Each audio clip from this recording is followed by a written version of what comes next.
За змагання були приявені 56 школяри, але при хороту і змагання з других предметів на ніжкайшим медіокружним змаганню з руського язика і язичної культури участвували лjem 49.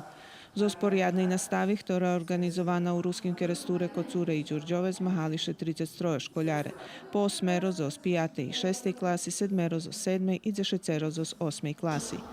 Zo 11 školok, gde še ruski jazik uči jak výborný predmet, na zmahanju učestvovali 16 školjare.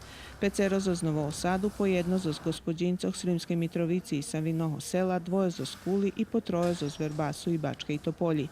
Zmagання отримане у раміках означування 90-ї річниці народження Миколи Кочиша. Професор Кочиш був писатель, лингвист, педагог, написав значні діла за русську літературу, свої книжки, Крочаї, Мітуня Госі, але й правопис руського язика, граматику, словник, термінологійний. Takže нам bardzo milo, že evo zo 100. programu tak počíname i označovanie jeho ročnici.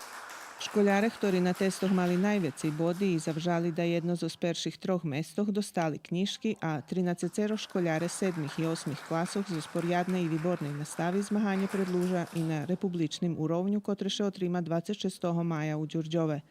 Društvo za ruski jazik, literaturu i kulturu nješka dalo inicijativu, že bi profesor dr. Julijan Ramač bol predloženi za dostavanje Vukovoj nagradi i za akademika Srpskej akademiji naukoh.